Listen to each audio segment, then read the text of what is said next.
खैरिये को, आपकी हिम्मत को भी मैं बहुत बहुत सलाम करता हूं। सभी मेरे मुस्लिम भाइयों को अस्सलाम वालेकुम और मेरा प्रणाम है, आपको नमस्ते है। और इसलिए कि मैं आपको इस टोपी से ढका हुआ, दो वस्त्रों से ढका हुआ एक मुसलमान नहीं, मैं आपके भीतर उस खुदा के नूर को देखता हूं और इस भारत मां के तकदीर और इसके भविष्य को देखता हूं। आप एक सामान्य इंसान नहीं, भगवान ने आपको एक विशेष शक्ति देकर के, उस अल्लाह ताला ने, उस खुदा ने, भाषाओं में चाहे उसको हमने भगवान कहा, ईश्वर कहा, परमात्मा कहा, अल्लाह कहा, खुदा कहा, हमने इबादत भी अपनी अपनी भाषाओं में चाहे अलग अलग की हो, संस्कृत में, उर्दू में, अरबी में, फारसी में, हमने कहीं मंत्र बोल करके उसकी इबादत की हो, तो कहीं हमने उसको औस बिल्लाही मिनश शैतान बिस्मिल्लाह अरह रहमान निर्रहीम, वो खुदा, वो परमात्मा, वो जो सारी दुनिया का मालिक है, उसको हमने अलग अलग भाषाओं में चाहे अलग अलग नाम दिए हों। खुदा के हिंदी में, संस्कृत में, अंग्रेजी में नाम अलग अलग हो सकते हैं, लेकिन वो परमात्मा अलग नहीं हो सकता। और उस खुदे के हम बंदे भी एक थे, एक हैं और एक रहेंगे। भारत के प्रथम स्वतंत्रता संग्राम से लेकर के बहादुर शाह जफर का वो सफर, बेगम हजरत महल, बख्त खां और अजीमुल्लाह से लेकर के राम प्रसाद बिस्मिल के हम सफर अशफाकुल्लाह खां तक, देश की आजादी से लेकर के और देश की हिफाजत तक के इस सफर में मैं एपीजे अब्दुल कलाम का भी लामनो तो वह हमारे सबके गौरव हैं। माने मुसलमानों ने इस देश की आजादी से लेकर के, इस देश की हिफाजत से लेकर के, इस देश की तरक्की में जो योगदान दिया है, उसको यह वतन कभी भुला नहीं सकता। लोगों को सांस लेना सिखाता हूं। आप नमाज पढ़ते हैं, यदि कोई 5 बार नमाज पढ़ता है तो 96 बार वो सजदा करता है, तो वो मंडूक आसन और शशकासन करता है, क्या फर्क है इस बात में? और जहां तक योग का प्रश्न है, माना कि हमारे शरीर में यूं तो 8 मुख्य शक्ति के केंद्र हैं, लेकिन हमको पूरी शरीर के, हमारे शरीर के एक एक कोशिका को ऑक्सीजन चाहिए। ऑक्सीजन कहां से मिलेगा? ऑक्सीजन सांस लंबा भरने से मिलेगा।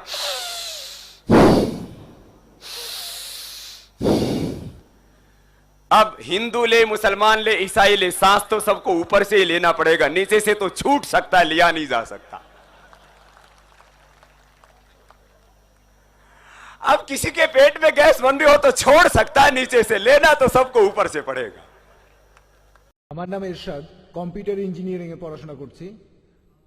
অমুসলিমদের এই মন্তব্যটার কি উত্তর দেবেন যে সালাহ আসলে এক ধরনের জিমন্যাস্টিক্স ছাড়া কিছুই নয়? ভাই, আপনি প্রশ্ন করলেন, এটার উত্তর কি দেব যখন কোনো অমুসলিম বলে যে সালাহ আসলে জিমন্যাস্টিক্স ছাড়া কিছুই নয়। মানে জিমন্যাস্টিক্সের যে উপকার, সালাহ তো একই উপকার, একই জিনিস, উঠে দাঁড়ানো, মাথা নোয়ানো, উপর হওয়া ইত্যাদি। ভাই, সালাহ আর জিমন্যাস্টিক্সের মধ্যে পার্থক্যটা আসলে বিশাল। সালাহতে উপকার হবে আমাদের শরীরের, পাশাপাশি আমাদের আত্মার। জিমন্যাস্টিক্সে আমার শরীরের উপকার হতে পারে, কিন্তু আত্মার কোনো উপকার হবে না। সালাতে আপনি মানসিকভাবে একটা শান্তি পাবেন, জিমন্যাস্টিক্সে মানসিক শান্তিটা পাবেন না। সালাতে আপনি নড়াচড়া করবেন ধীরে ধীরে, কোনো ঝাঁকি ছাড়া। জিমন্যাস্টিক্সে নড়াচড়া করতে হবে ঝাঁকি দিয়ে। সালার পর আপনার অলসতা দূর হয়ে যাবে, জিমন্যাস্টিক্সের পর শরীর অবসন্ন হয়ে যাবে। সালার পর আপনার কাজ করতে ইচ্ছে করবে, জিমন্যাস্টিক্সের পর আপনি ক্লান্ত হয়ে যাবেন, কাজ করতে ইচ্ছে করবে না। সালাহ আদায় করতে পারে সব বয়সের মানুষ, কিন্তু জিমন্যাস্টিক্স সব বয়সের মানুষ করতে পারে না।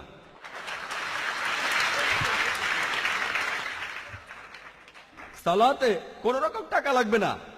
জিমন্যাস্টিক্সে যদি ভালো জিমনেশিয়ামে যান, টাকা দিতে দিতে ফতর হয়ে যাবেন।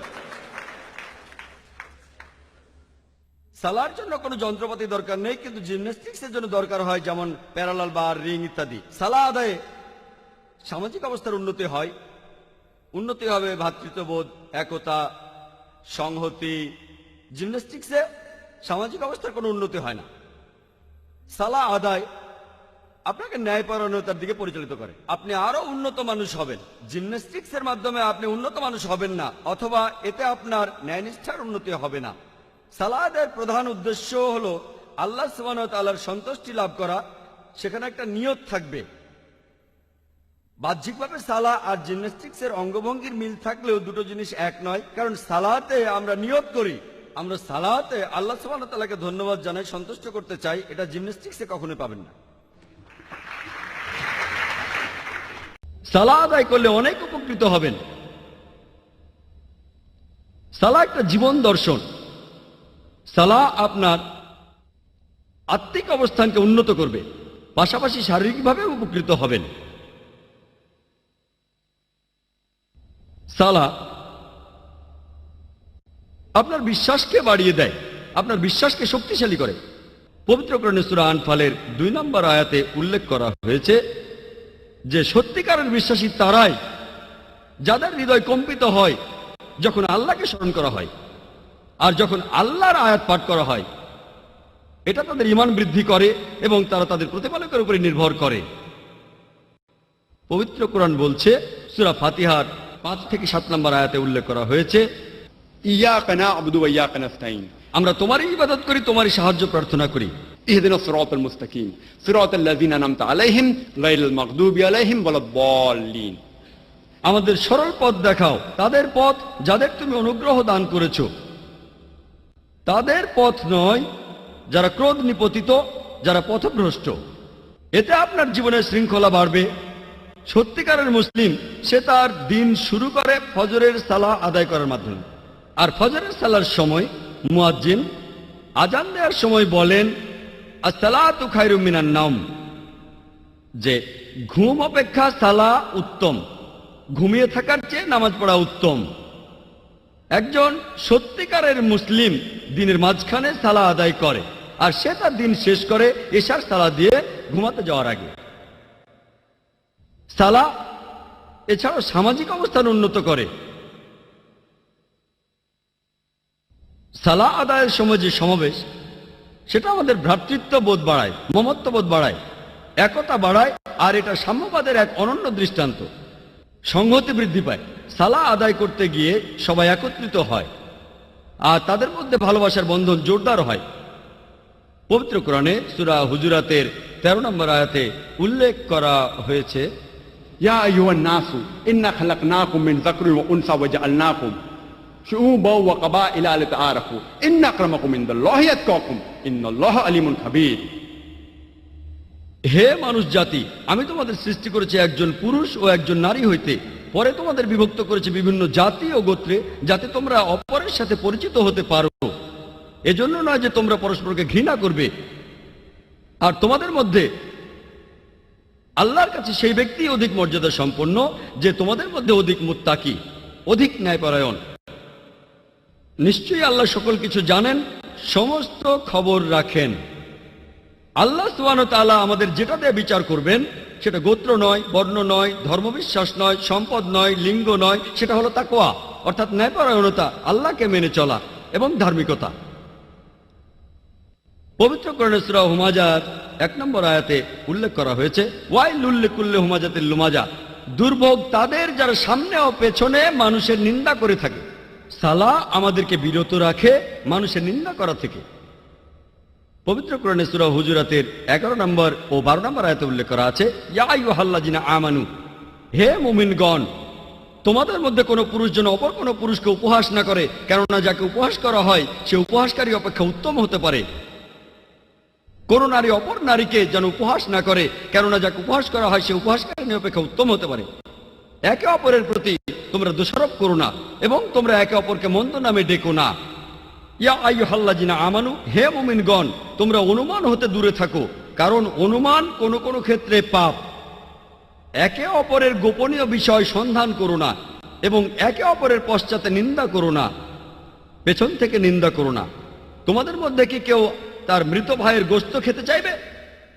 পবিত্র কোরআন বলছে, যদি পেছন থেকে নিন্দা করেন তাহলে আপনি যেন আপনার মৃত ভাইয়ের গোশত খাচ্ছেন। কারণ মৃত ভাইয়ের গোশত খাওয়া হলো দ্বিগুণ অপরাধ। খাদ্য হিসেবে মানুষের গোশত খাওয়া একটা অপরাধ। এমনকি ক্যানিবালরা যারা মানুষের গোশত খায় তারাও কখনো তাদের মৃত ভাইয়ের গোশত খায় না। কোরআন বলছে যদি পেছন থেকে নিন্দা করেন তাহলে দ্বিগুণ অপরাধ করছেন। অপরাধটা এমন যেন আপনি মৃত ভাইয়ের গোশত খাচ্ছেন। কোনো প্রমাণ ছাড়াই কারো ব্যাপারে নিন্দা করো না, এটা পাপ। আর কারো পেছন থেকে নিন্দা করা হলো দ্বিগুণ পাপ, দ্বিগুণ পাপ। আর আল্লাহ সুবহানাহু ওয়া তাআলা এখানে তিনি নিজেই উত্তর দিয়েছেন, তোমরা তাকে ঘৃণ্যই মনে করো। সালাহ এটা আমাদের ব্যবসা ক্ষেত্র এবং দৈনন্দিন কাজের মধ্যে সত্যবাদিতা এবং সততাকে বাড়ায়। আমি আগেও বলেছিলাম পবিত্র কোরআনে সূরা আনকাবুতের 45 নম্বর আয়াতে উল্লেখ করা হয়েছে, উতলু মা উহিয়া ইলাইকা মিনাল কিতাবি ওয়া আকিমিস সালাতা ইন্নাস সালাতা তানহা আনিল ফাহশাই ওয়াল মুনকার, যে তুমি আবৃত্তি করো সেই কিতাব হতে যা তোমার প্রতি প্রত্যাদেশ করা হয় এবং সালাত কায়েম করো, কারণ নিশ্চয়ই সালাত তোমাকে অশ্লীল ও মন্দ কাজ হতে বিরত রাখে। পবিত্র কোরআন বলছে সূরা ইসরার 81 নম্বর আয়াতে উল্লেখ করা হয়েছে, ওয়াকুল জাল হক ওয়া যাকাল বাতিল ইন্নাল বাতিলা কানা যাহুকা, বলো সত্য এবার উপস্থিত হয়েছে এবং মিথ্যা বিলুপ্ত হয়েছে, কারণ নিশ্চয়ই মিথ্যা তার প্রকৃতিগত কারণেই ধ্বংস হয়ে যাবে। সালাহ আমাদের সত্যবাদী হতে শেখায়। একই ধরনের কথা বলা হয়েছে সূরা বাকারায় 42 ও 43 নম্বর আয়াতে উল্লেখ করা হয়েছে যে তোমরা সত্যকে মিথ্যার সাথে মিশ্রিত করো না এবং জেনে শুনে সত্য গোপন করো না। কোরআন আমাদের সত্যবাদী হতে শেখায় যে সব সময় আমরা সত্যি বলবো। পবিত্র কোরআনে সূরা বাকারার 188 নম্বর আয়াতে উল্লেখ করা হয়েছে যে তোমরা একে অন্যের সম্পদ অন্যায়ভাবে গ্রাস করো না এবং মানুষের ধন সম্পত্তির কিয়দাংশ জেনে শুনে অন্যায়ভাবে গ্রাস করার উদ্দেশ্যে সেটা বিচারকের নিকট পেশ করো না। পবিত্র কোরআন বলছে ঘুষ দেয়া বা নেয়া নিষিদ্ধ, আপনারা ঘুষ দেবেন না। পবিত্র কোরআন আমাদের দেখিয়ে দেয় কিভাবে সৎ জীবনযাপন করতে হবে। পবিত্র কোরআন মানুষের জীবনে শান্তি এনে দেয়। পবিত্র কোরআনে সূরা রদের 28 নম্বর আয়াতে উল্লেখ করা হয়েছে, নিশ্চয়ই যখন আল্লাহকে স্মরণ করা হয় হৃদয় তখন শান্তি খুঁজে পায় এবং প্রশান্ত হয়। যখন আল্লাহকে স্মরণ করবেন, যখন সালাহ আদায় করবেন, আপনি তখন খুবই শান্তিতে থাকবেন, আপনার হৃদয় প্রশান্ত হবে। সালাহ হলো আল্লাহ তাআলার সাথে যোগাযোগের সবচেয়ে শ্রেষ্ঠ উপায়। পবিত্র কোরআনে সূরা বাকারার 153 নম্বর আয়াতে উল্লেখ করা হয়েছে, ইয়া আইয়ুহাল্লাযীনা আমানুস্তাঈনু বিস-সাবরি ওয়াস-সালাহ, হে মুমিনগণ ধৈর্য ও সালাতের মাধ্যমে তোমরা আল্লাহর সাহায্য প্রার্থনা করো। ইন্নাল্লাহা মা সাবরিন, আর নিশ্চয়ই আল্লাহ সুবহানাহু ওয়া তাআলা ধৈর্যশীলদের সাথে আছেন। আল্লাহ বলছেন ইন্নাল্লাহা মা সাবরিন, আর নিশ্চয়ই আল্লাহ তাআলা ধৈর্যশীলদের সাথে আছেন। সামাজিক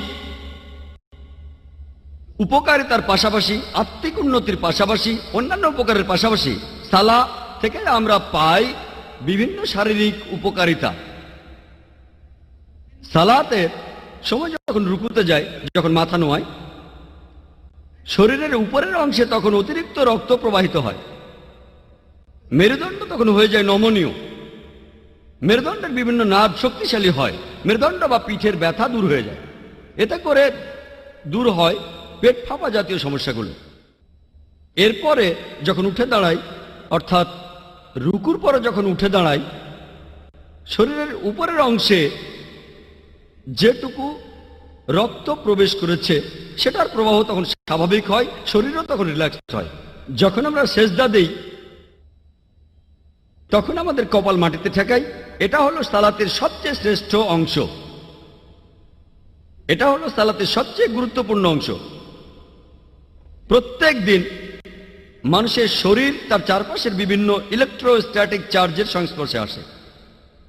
এই চার্জ তারপরে গিয়ে পৌঁছায় মানুষের নার্ভাস সিস্টেমে, আর সেখানেই জমা হয়ে থাকে। এই অতিরিক্ত ইলেকট্রোস্ট্যাটিক চার্জ শরীর থেকে বের করে দেয়া প্রয়োজন, তা না হলে আপনার মাথা ব্যথা করবে, পিঠে ব্যথা করবে, মাংসপেশিতে টান পড়বে। এসব সমস্যাতে রেহাই পেতে আমরা ট্রাঙ্কুলাইজার আর বিভিন্ন প্রকারের ওষুধ নিই। এই অতিরিক্ত ইলেকট্রোস্ট্যাটিক চার্জ আমাদের শরীর থেকে বের করে দিতে হবে। যেমন ধরুন, এমন কোনো যন্ত্র যেখানে প্রচুর বিদ্যুতের প্রয়োজন হয়, সেখানে সাধারণত দেখা যায় একটা 3 পিন প্লাগ আছে। তৃতীয় পিন আর তৃতীয় তারটা মাটিতে চলে যায়, আর্থিং করা হয়। একইভাবে আমরা যখন সিজদায় যাই, আমাদের কপাল মাটিতে ঠেকাই। শরীরের সবচেয়ে শ্রেষ্ঠ অংশ হলো ব্রেইন, আর ব্রেইনের শ্রেষ্ঠ অংশ হলো ফ্রন্টাল লোব, সেটা মাটিতে ঠেকানো হয়। এ সময় অতিরিক্ত ইলেকট্রোস্ট্যাটিক চার্জগুলো মাটিতে চলে যায়। তার মানে এই নয় যে সে সময় কপালের নিচে হাত রাখলে আপনি ইলেকট্রিক শক খাবেন। সিজদার সময় আমরা ফ্রন্টাল লোব মাটিতে ঠেকাই। ব্রেনের যে অংশটা চিন্তা করে সেটা মাথার উপরে থাকে না, সেটা থাকে ফ্রন্টাল লোবে। সেজন্যই আমরা সালাতের মধ্যে সিজদা করি। যখন আমরা সিজদায় যাই তখন আমাদের ব্রেনে অতিরিক্ত রক্ত প্রবাহিত হয়, এতে আমাদের ব্রেনের ক্ষমতা বৃদ্ধি পায়। যখন সিজদা করি তখন আমাদের মুখের চামড়ায় ও ঘাড়ে অতিরিক্ত রক্ত প্রবাহিত হয়, এতে আমাদের মুখমণ্ডলে রক্ত প্রবাহের মাত্রা বেড়ে যায়। এটা শীতকালে আমাদের জন্য খুবই উপকারী। বিভিন্ন অসুখ থেকে বাঁচতে পারি, যেমন ফাইব্রোসাইটিস ও চিলব্লেন। যখন সিজদা করি তখন প্যারানাইটাল সাইনাসের ড্রেনেজ তৈরি হয়, এতে করে সাইনোসাইটিসের সম্ভাবনা কমে যায়, যেটা হলো সাইনাসের প্রদাহ। সারাদিন আমরা সাধারণত সোজা হয়ে দাঁড়িয়ে থাকি, আর ম্যাক্সিলারি সাইনাস এটা ড্রেনেজ থাকে শরীরের উপরের অংশে। আমরা সারাদিন সোজা হয়ে দাঁড়িয়ে থাকি বলে এর চলাচল হয় না। সেজন্য যখন সিজদায় যায় ব্যাপারটা অনেকটা এমন যে একটা ভরা পাত্র উল্টে দিলাম, এতে করে ম্যাক্সিলারি সাইনাসের ড্রেনেজটা হয়। এছাড়াও এতে করে আমাদের শরীরের ড্রেনেজ তৈরি হয় ফ্রন্টাল সাইনাসের, এথমোডিয়াল সাইনাসের এবং স্পেনোডিয়াল সাইনাসের। এতে করে সাইনোসাইটিস হওয়ার সম্ভাবনা কমে যায়। অথবা সাইনোসাইটিস যদি থেকেও থাকে, এটা তার প্রাকৃতিক চিকিৎসা। এছাড়াও সিজদা তাদের জন্য প্রাকৃতিক চিকিৎসা যেসব মানুষ ব্রঙ্কাইটিস রোগে ভুগে থাকেন, এতে করে ব্রঙ্কিল ট্রি দিয়ে রস নিঃসৃত হতে পারে। সিজদার কারণে ব্রঙ্কিল ট্রিতে রস জমা হয়ে থাকতে পারে না, এতে করে বিভিন্ন পালমোনারি অসুখের চিকিৎসা করা যায় যেখানে আমাদের শরীরে রস জমা হয়। আমাদের শরীরে রস ছাড়াও ধুলাবালি আর রোগ জীবাণু জমা হতে পারে। সিজদার মাধ্যমে এইসব অসুখেই উপকার পাওয়া যায়। আমরা যখন নিঃশ্বাস নেই তখন আমাদের ফুসফুসের মাত্র 2/3 ব্যবহার করে থাকি, আর বাকি 1/3 ফুসফুসের সেখানে বাতাস থেকে যায়। মাত্র 2/3 তাজা বাতাস আমাদের ফুসফুসে ঢোকে আর বের হয়ে যায়, ঢোকে আর বের হয়। বাকি 1/3 বাতাসকে বলে রেসিডুয়াল এয়ার। আমরা যখন সিজদা করি তখন আমাদের তলপেট চাপ দেয় আমাদের ডায়াফ্রামে, আর এই ডায়াফ্রাম চাপ দেয় আমাদের ফুসফুসের নিচের অংশে, আর এতে ফুসফুসের সেই রেসিডুয়াল এয়ার বের হয়ে যায়। তাহলে এই বাতাস বের হয়ে গেলে আরো তাজা বাতাস ফুসফুসে ঢোকে, এতে করে আমাদের ফুসফুস স্বাস্থ্যবান হয়। যখন সিজদা করি তখন যেহেতু অভিকর্ষ বল কমে যায়, তলপেটের অঙ্গ প্রত্যঙ্গে রক্ত চলাচল বৃদ্ধি পায়। তলপেটের বিভিন্ন অঙ্গ প্রত্যঙ্গে ধমনীর ভেতরে রক্ত চলাচল সেটা বেড়ে যায়। সিজদা এবং রুকু এগুলোর মাধ্যমে হার্নিয়া, ফিমোরাল অসুখের নিরাময় হয়ে থাকে। এছাড়াও সিজদায় অনেক রোগের নিরাময় হয়, তার মধ্যে একটা অসুখ হলো হেমোরয়েড, যেটাকে সাধারণ মানুষ বলে থাকে পাইলস। এছাড়া সিজদার মাধ্যমে জরায়ুর স্থানচ্যুতিকে রোধ করা যায়। যখন সিজদা করি তখন আমাদের শরীরের ভর থাকে হাঁটুর উপরে, আমাদের পা থাকে নমনীয়। এছাড়া আমাদের পায়ের সোলিয়াস ও গ্যাস্ট্রোনিমিয়াস মাসল, এই মাসলগুলোকে বলা হয় পেরিফেরাল হার্ট, কারণ এই মাসলগুলোতে অনেক ধমনী আছে, আর এই ধমনীগুলো দিয়ে শরীরের নিচের অংশে রক্ত প্রবাহিত হয়ে থাকে। এতে করে শরীরের নিচের অংশ রিল্যাক্সড হয়। যখন সিজদায় যায় আমাদের হাঁটু তখন মাটি স্পর্শ করে, হাত এবং কপালও মাটি স্পর্শ করে। এই পদ্ধতিতে কার্ভাইকাল স্পাইনের বিভিন্ন অসুখের নিরাময় হয়, কারণ এই সিজদার মাধ্যমে ইন্টারভার্টিব্রাল জয়েন্টের উপকার হয়। সিজদার মাধ্যমে বিভিন্ন হৃদরোগেরও উপকার পাওয়া যায়। যখন আমরা সিজদা থেকে উঠি আমরা হাঁটু গেড়ে বসি, শরীরের উপরের অংশে যে রক্ত চলে গিয়েছিল সেটা স্বাভাবিক হয় আর শরীরও রিল্যাক্সড হয়। তখন আমাদের উরু আর পিঠের ধমনের মাধ্যমে অতিরিক্ত রক্ত প্রবাহিত হয়, পিঠের মাংসপেশি রিল্যাক্সড হয়। সিজদার মাধ্যমে আমরা উপকার পাবো কোষ্ঠকাঠিন্য আর বদহজমে। এতে করে যারা ভুগছেন পেপটিক আলসারে বা পাকস্থলীর অন্য রোগে তারাও উপকার পাবেন। যখন আমরা বসা থেকে উঠে দাঁড়াই, যখন আমরা সিজদা থেকে উঠে দাঁড়াই, আমাদের শরীরের ভর থাকে তখন আমাদের পায়ের বলের উপরে।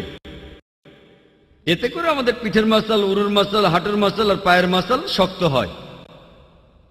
যখন আমরা সালাত আদায় করি তখন আমরা শারীরিকভাবে উপকৃত হই। তবে মুসলিমরা শুধু শারীরিক উপকারিতার জন্য সালাত আদায় করে থাকি না, এটা হলো বাড়তি উপকার। আমরা সালাত আদায় করি আল্লাহ তাআলার প্রশংসা করার জন্য, তাকে ধন্যবাদ দিতে। আমরা সালাত আদায় করি নির্দেশনার জন্য, ন্যায় নিষ্ঠার পথে প্রোগ্রাম হওয়ার জন্য। সালাতের এইসব বাড়তি উপকারিতা এমন লোককে আকৃষ্ট করবে যার বিশ্বাস কম, অথবা আকৃষ্ট করবে একজন অমুসলিমকে। কিন্তু মুসলিমরা আমাদের প্রধান কাজ হলো আল্লাহ তাআলাকে সন্তুষ্ট করা, কারণ এটাই আল্লাহ সুবহানাহু ওয়া তাআলার নির্দেশ, এটাই আমাদের বিরিয়ানি। কিছু মানুষ আছে যারা হয়তো বলবে যে আমরা কিছু মুসলিমকে দেখি যারা প্রত্যেকদিন 5 ওয়াক্ত নামাজ পড়ে, কিন্তু তারপরও তারা ঠকায়, তারা সৎ না, তারা ন্যায়পরায়ণ লোক না। তাহলে আপনি কিভাবে বললেন যে সালাহ হলো ন্যায়পরায়ণতার প্রোগ্রামিং? আমরা জানি কিছু মুসলিম 5 ওয়াক্ত নামাজ পড়েন প্রত্যেক দিন, তারপরেও তারা ন্যায়নিষ্ঠ নন। এই প্রশ্নের উত্তরটা অনুষ্ঠানের শুরুতে আমাদের কারি দিয়েছিলেন। তিনি তেলাওয়াত করেছিলেন পবিত্র কোরআনের সূরা মুমিনুনের 1 ও 2 আয়াত, যেখানে উল্লেখ করা হয়েছে কাদ আফলাহাল মুমিনুন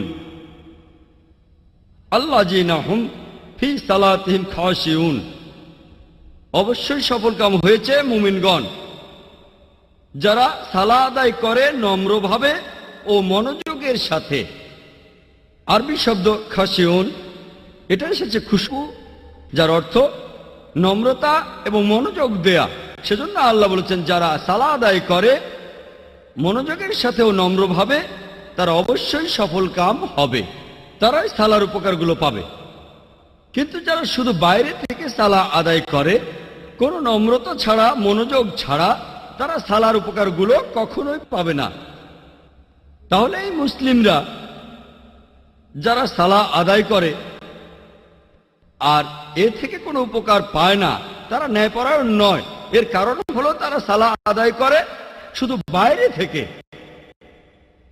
কোন রকম নম্রতা এবং মনোযোগ ছাড়া। আর যদি কেউ মনোযোগী হতে চায় তাহলে সালার সময় সে যা বলছে তার অর্থ তাকে জানতে হবে, আর আল্লাহ সুবহানাহু ওয়া তাআলার নির্দেশগুলো তখন মেনে চলবেন।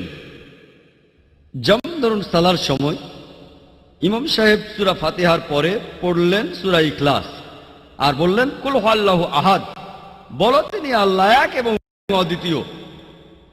সব মুসলিমই যারা মসজিদে এসে সালাহ আদায় করে তারা সবাই মানবে যে আল্লাহ এক, অদ্বিতীয়। কেউ এই কথা বলবে না যে আল্লাহ আসলে এক নয়।